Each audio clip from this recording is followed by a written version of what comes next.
All right, before we start, we always say the pledge. If I can get y'all to stand up with me, got a flag right over here to your left. Everybody hats off and make sure your hands over your right side. Now, let's not pull no Guam up tonight, okay? All right, here we go. I pledge allegiance To the flag of the United States of America and to the republic for which it stands, one nation, under God, indivisible, with liberty and justice for all. If you'd remain standing for a short invocation. Father God, I ask you today would bless each one here. Bless us as we preserve our freedoms. Try to in the best way we know how. Give us safe passage home. We praise you for it. In your name. Amen. Amen. I'd like to welcome you to the APR meeting here. I believe that this is our 17th meeting. And, you know, I'm quite honored and humbled to be here. It looks like our sheriff may have shown up. But one person that I want to recognize tonight is a guy that has kept me laughing a lot. And if you're on Facebook, he may have kept you laughing a lot too.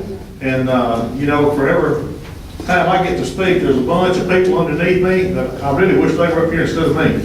I'm not a good public speaker, and I'm nervous as a long-tailed cat in a room full of rocking chairs. But I just want to say thank you, Dennis, Stacy. He's right back here in the back.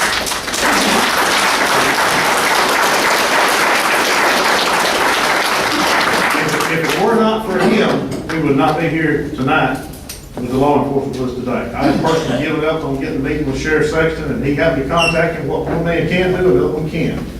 So that's great. Right now, I'm going to let, bless my heart, I can't remember his name, but you come up here and introduce yourself. I'm friends of the NRA. Hey, you.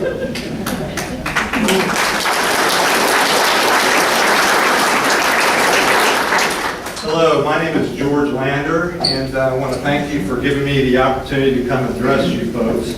I'm here representing the Tuscaloosa County Friends of NRA. I'm sorry, I'm giving hand signals to the people in the back. That's all right. Russell Essery and I are on a committee that we put together a fundraising banquet every year. This is going to be the 8th year for our fundraising. As you may well know, the Friends of the NRA is basically I guess an initiative as part of the NRA Foundation, which is separate from the NRA's membership and Institute for Legislative Action. It's a charitable organization, so you can donate and you can take it as a tax write-off. What we wind up doing is we raise money to protect our civil rights, as you're here doing also. We do look forward to support the shooting sports for the future. And a lot of the money that we wind up raising goes to the Boy Scouts, the 4-H, and safety training, a lot of female safety training, that sort of thing. So I'm here announcing that on October 4th, we're going to have another banquet. Over on the table, we put out some flyers here to give you an idea of what's going on. The tickets for attendance are $30. We have many different ways to support it. If you're not able to come, then you can buy basically or give donations and get a chance to win some prizes. It's at the Belk Activity Center, and I know you all are very adamant about your open carry rights. You know, we're just fortunate that we're able to bring guns in there to be part of the fundraising activity. Weapons on premises isn't allowed. But I think it's a very worthy cause. We're going to have food catered in. You may well know from other activities like Ducks Unlimited and the Turkey Federation. You know, we do live auction, silent auction. We have various games to try and raise money. And is there anything else I've forgotten, Russell? There'll be over 50 firearms jobs. We've got lots of different opportunities to win and purchase firearms there. So I just want to, encourage you to come out. We need to show our presence in the community. And call me. My number's on here, and let me know. Russell and I will be here after the event in case you want to talk to us some more about what goes on and what's going to be the program. And then I do have tickets here available also. Thank you very much.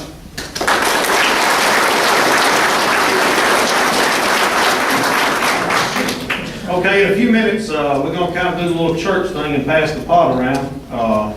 It costs money to have our brochures made up, and it costs money to rent this facility, and if you feel so inclined, please make a donation to the Red Coffee Pot. Okay?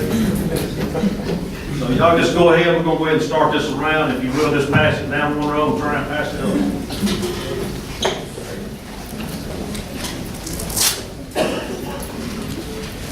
It's my privilege to introduce to you, well, I'll tell you what, let me go ahead and do my part, share most of it, and then I'll let your part learn. That be okay? That's fine. Okay, good deal. All right. By the way, how many first timers do we have here today for our first time gun rights meeting? Okay.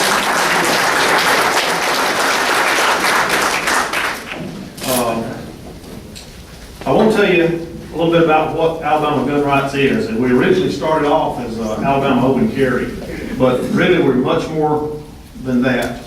We're about all gun rights, and right behind that, we're not about just gun rights. We're about upholding the Constitution as a whole.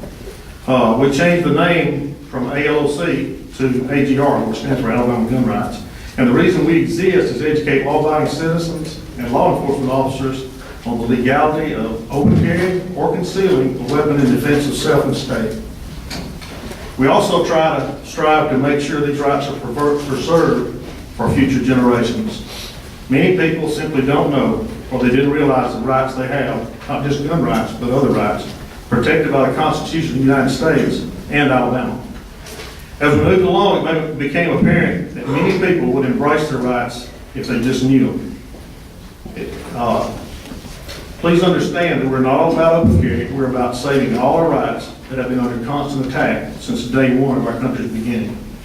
We do, however, feel that all rights hinge on the right of self-defense against all enemies, foreign and domestic, as protected by our Constitution.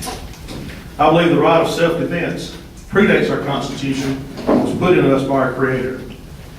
Please know that Alabama Gun Rights doesn't care if you carry openly, concealed, or not at all.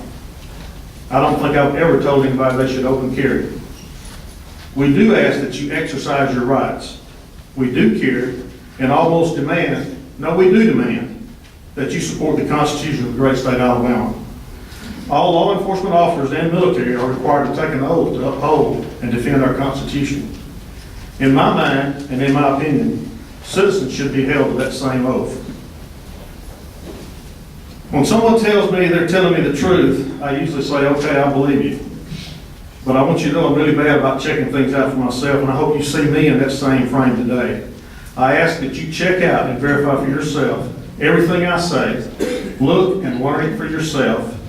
And I would ask that you also do the same for the speakers who will be next on the agenda. I really don't think it's a big deal to prove to yourself whether what others say is fact, fiction, or opinion. And it's been my experience that a lot of opinions overshadow the facts. I'm a church-going person, and when I sit and listen to someone preach, I check it out to make sure that he's preaching the truth. It's my job to hold my pastor to the truth. It's everyone's job to be sure our elected officials are following the law and not enforcing their opinions as law. We must remember that we are a government of laws, not of men. I assure you it's enlightening when you learn for yourself the freedoms we have and the sacrifices that were made so we may have them. We're one of the very few countries who allow its citizens to even own weapons for themselves. This is the very reason I believe our country's lasted as long as it has. It's exciting and it's uplifting to me when I see in a person's eyes the moment when the enlightenment occurs. And you can really see it, guys. When they say, hey, this is really true. It's really true. I've been told different all my life. It is with much satisfaction that since I started this journey about 2.5 years ago, I don't get to see too much of that anymore. It's because many citizens have learned the truth about gun rights and many of our other freedoms, thanks to Alabama Gun Rights members and others who spread the word with great enthusiasm. I'm proud of you guys. You've done a great work. The citizens are learning too. They are. I want to know, by a show of hands here, when you were open carry, how many times you had a citizen say something positive about you open carry? More than one time? More than 5 times? How many have had a negative contact from a citizen? More than I would have thought. Openly carrying a weapon is a huge responsibility and not one that we should take lightly. It's also a big responsibility to carry a weapon concealed. It's important that you understand as much as you possibly can before you decide to make that decision. It's important that you practice and become very familiar with the weapon you choose to carry, and you must learn the laws concerning each and follow them very closely. It is the intention of Alabama Gun Rights to hold each elected or appointed official to the oath of his or her office. If they fail to uphold these rights and liberties, especially the right of bearing arms for the defense of self and state, protected by our Constitution, it's Alabama Gun Rights' mission to do the best we can to spread the word and remove them from office or position at the first opportunity. We will not go quietly into the night. And Sheriff, since you got to go just a little early than we thought, I think I'm going to stop right here and just give the sheriff a hand as he comes up, and I don't know what he's got to do.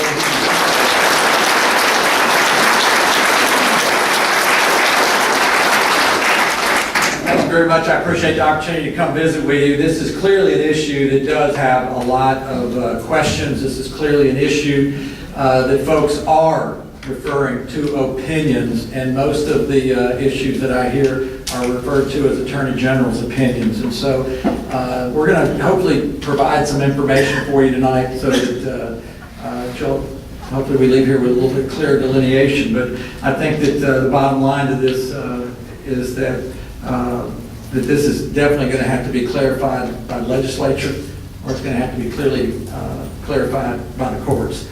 So in order to do that, this is an issue that needs to have that kind of discussion, so we have to have those folks here tonight. With me is Chris England. He is a legislator from state legislator for the city of Tuscaloosa. He's here. Next to him is Kerry Carr, who is acting police chief right now for Northport Police Department. Next to him is Chief Steve Anderson from the Tuscaloosa Police Department. And then the gentleman that's wearing the jacket is retired Alabama Supreme Court Justice Bernard Harwood. So we wanted to make sure that we brought a panel tonight that can actually try to answer some questions and bring clarity to an issue that I have heard all over the board. I had a young lady the other day tell me what Chief Anderson said, and I've heard him clearly say something different. And so we wanted to make sure that not only did we come tonight, but hopefully we get out of the opinions a little bit and we start talking about some more of the issues that are before us. So what I would like to do to kick this off is basically let Judge Harwood come up and visit with you. But I asked him the question, is open carry legal in the state of Alabama? And where are we in regards to carrying a weapon onto someone else's private property, which is where we get all the phone calls. I was glad to see that a few folks said they've had some negative contacting, because I can tell you how many negative contacts that I've had regarding people that call me and say, hey, there's a guy with a gun in my store and he's not wearing a badge, I don't think he's a cop. So we've had that. We've had the incident where folks have asked people not to carry the gun in and they've refused to leave, and we've had to go to that. So I mean, we've had some issues that have not been good ones, and we don't want to arrest anybody if we don't have to, and we're trying to make sure we avoid doing that. But I think there is a clear-cut question on whether or not open carry means that you can carry a gun onto someone else's private property. And I see some folks shaking their heads like, yeah, you can. So we're going to talk about that tonight. Also, to give you an idea, Sheriff D.T. Marshall from Montgomery County currently has pending with the Alabama Attorney General's office a Attorney General's opinion that's rather, a request for Attorney General's opinion that is rather very clearly asks the question, does 1152 mean that an individual can carry a firearm onto another person's private property? So hopefully that's one of the conversations that we get into tonight. It's a rather gray area for us, but again, it has not been overturned by the state legislature. nor is a court of higher jurisdiction taken action against this. So what I'd like to do is just ask Judge Harwood if he wouldn't mind stepping up and discussing this issue a little bit. I'm sure that we'll have some questions that will arise from that conversation. Thank you.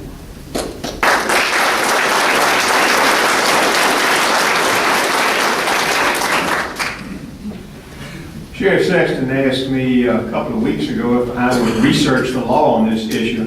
And I said, well, Sheriff, you understand, if I research the law, I'm just going to call it the way I see it, balls and strikes. I don't have a stake in this. I said, now to be fair with you, Sheriff, when I was circuit judge, before I was on the Alabama Supreme Court, I was circuit judge here in Tuscaloosa County for 10 years, I said I carried a concealed weapon because we didn't have any protection at the courthouse. And half the time when I left the courthouse, I'd hear folks grumbling and you get a little defensive about those sorts of things because the Alabama Administrative Office of Court said we can't provide you with any security. Those of you who go in the courthouse now and see the metal detectors maybe will recall, I can see some of you certainly go back as far as I do, and I'm 72 years old now. We didn't even have metal detectors. We didn't have anything in the courthouse. Anybody could come in at any time, go up on any floor they wanted to, and guns were found in different circumstances sometimes held by people who had mental issues.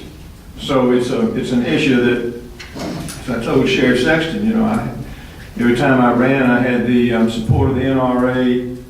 I have my own, but now I carry a licensed pistol when I carry. So this issue of open carry was really a little new to me. I mean, like a lot of folks, I had not talked that much about it, wasn't aware of what the law was, so it was interesting to me from an intellectual challenge to start with the earliest Alabama Constitution, 1819, to go back before that to William and Mary, the English Bill of Rights. How did all this come about? How did that fold into our Second Amendment in the United States Constitution? And then trace it on forward from the earliest court decision of the Alabama Supreme Court in 1840 up to the present time. We've had 9 decisions by the Alabama appellate courts, 3 by the Alabama Supreme Court, the latest of which was 1928. So we really don't have the most current statement of opinion by the Alabama Supreme Court. We have had opinion subsequent to then by what was first called the Alabama Court of Appeals. That court later was subdivided into 2 separate courts and enlarged in size and became the Alabama Court of Criminal Appeals as far as cases such as this are concerned. Essentially what I found was unvaryingly, I tell you some things with certainty, unvaryingly from the beginning to the end, the courts have held that a citizen in Alabama has the right to openly carry a pistol for his or her defense. Of course, the Constitution says, the Alabama Constitution, that a citizen has a right to carry for the defense of himself or for the state. So if somebody asks me, what's the clearest statement of the law you can give us, I can say, well, the courts have said if you're out on a public highway or other public places, although even that can get a little tricky under some of the case law, under the Alabama Constitution, you have the right to openly carry a pistol without any permit or anything else. The cases have said that you do not have a right, and I say they've said this, they've said it in different contexts. One of the cases involved a fellow who was in a store and someone handed him a pistol, and he was arrested for having a pistol openly without, and with that charge. He didn't defend on constitutional grounds. He said, look, I didn't carry it. He handed it to me, I never moved.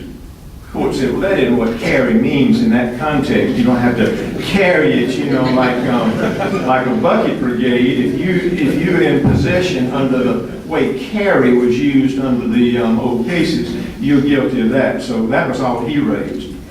But the courts have said, in fact, you might, and I've read yours literature, and I say it's pretty well accurate. And the cases you cite in the Attorney General's opinions are all that I find myself in agreement with insofar as openly carrying a pistol. Now, what the cases have said, however, is the key to the Constitution is you have a right as a citizen to carry it in the defense of yourself or the state. And so some of these cases, although they've come at it from different directions, they said, well, but if you go on the property of another person with a pistol, without their permission, you're not really defending yourself. You have the right to stay off of that property if you want to. And if they tell you you're not supposed to be on my property, you can't really say you're doing it in defense of yourself. The Attorney General has on a couple of occasions said that, you know, there are going to be some other restrictions too, some of which we probably would just instinctively agree to. The Attorney General has said on a couple of occasions that it's his opinion that you can't carry an unconcealed and unlicensed pistol anywhere, meaning that you can't carry it on the land of another person without his permission, and you can't carry it, I'm looking for the decision where they talked about you couldn't carry it on an airline, there's some other places they have listed that they suggest you would not be allowed. Well, here's the latest category: airline, passenger planes.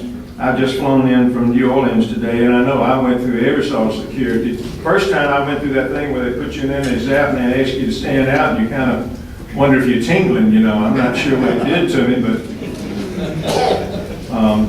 So you can't carry it, according to most authorities, on an airline, passenger plane, in sports stadiums.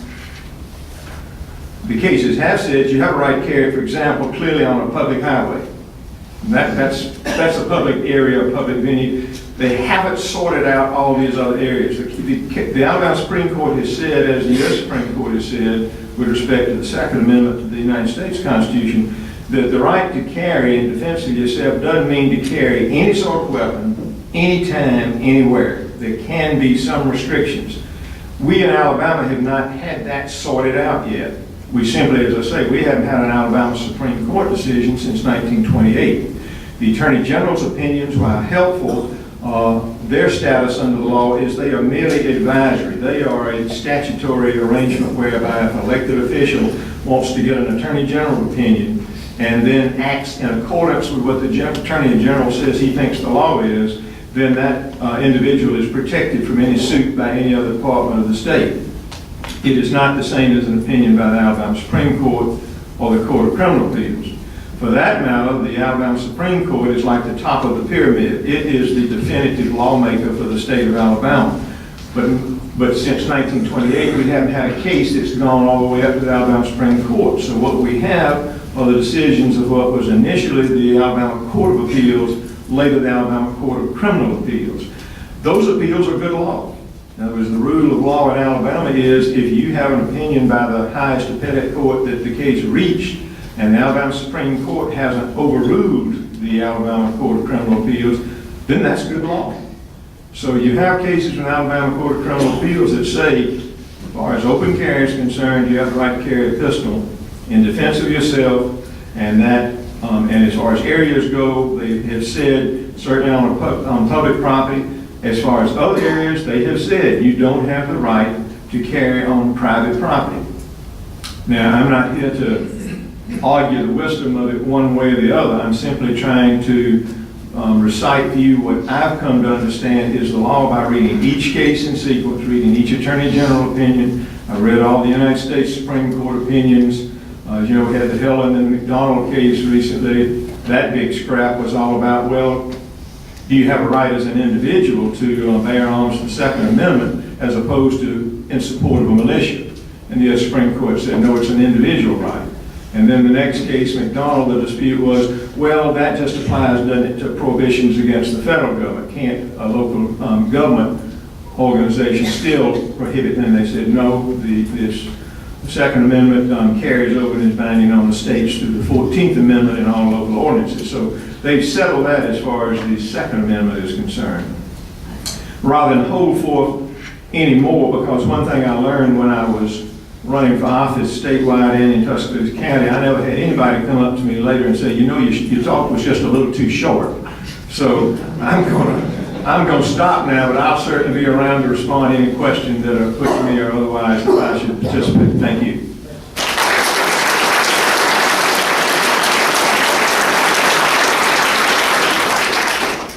Ted asked one thing about Section 52, and I think all of you are well enough engaged in this that when I say Section 73 and Section 52, you know exactly what I'm talking about. There was one case at one point, the Stinson case, where the Court of Appeal said, well, look, the section 52 says, except as otherwise provided in this article. And section 73 is a part of that same article. Section 73 doesn't have anything like that in it. It doesn't say except as otherwise provided.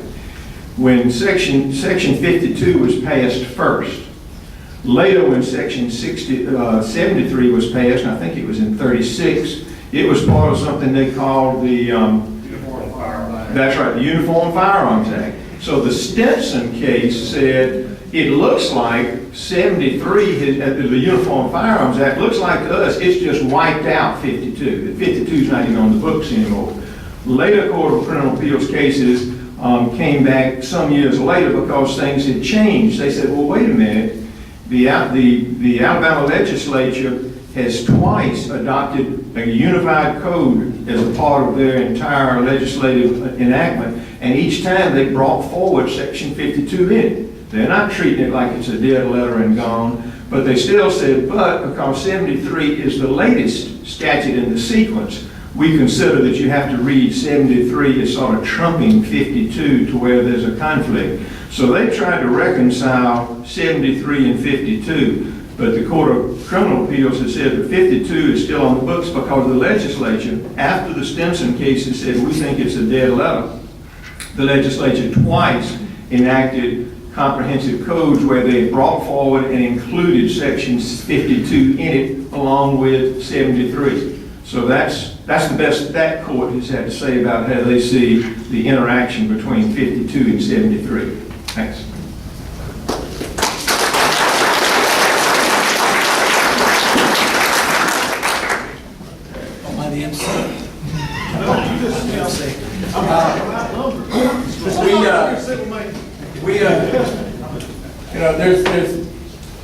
I have listened to people talk to me and had the opportunity to talk to Eddie and others, and I just listen to what people say. I haven't had too many opinions on this issue. To all of us, it's great. And so what I did was I just said, let me go get somebody to do this, which is Judge Harwood, after I was asked to come talk to this group. But across the state, this has been an issue, and I understand that there has been a case made, but I understand the guy was arrested in a park. I'm getting here. I don't know the details of the case, and I've only heard bits and pieces of it. So if he was arrested in a park, to me, that would seem that that's perfectly legal. I have absolutely no qualms. Somebody can walk down the middle of McFarland Boulevard with a gun on, openly carrying it. And what's going to happen when we get those 911 calls? We have to respond, and we have a duty to respond.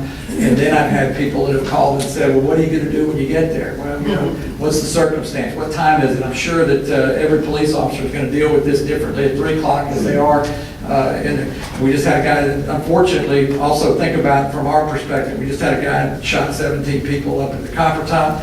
I was on y'all's website looking at your blog, and there was an 18-year-old that was on there saying, I'm not old enough for a pistol permit. Can I carry a rifle open?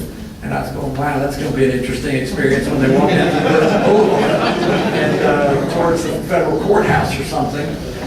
So that's going to be it. I was just saying, thank goodness that's Steve's jurisdiction. So this has not been something at the top of our list. We have other issues that are much higher on our priority. I agree with what Eddie said. A majority of the folks that we deal with open carry sit on the front row of the church and are good folks. The question comes up as this becomes a little bit more known, what's going to happen when folks that have been denied a pistol permit, or folks that have an issue with mental health, or have an issue with selling dope or gang affiliation or whatever. As they pick up on this, they're going to do it. What's going to happen when we see a member of a motorcycle gang who may not have a criminal record, but he's going open carry, but he's wearing colors? What's that do? And there's going to be a number of questions that come up from this, from the cop's perspective. So those are all issues that we're going to have to answer if we go down the road. But I think the big question that has been in my mind is where are we on 52? And the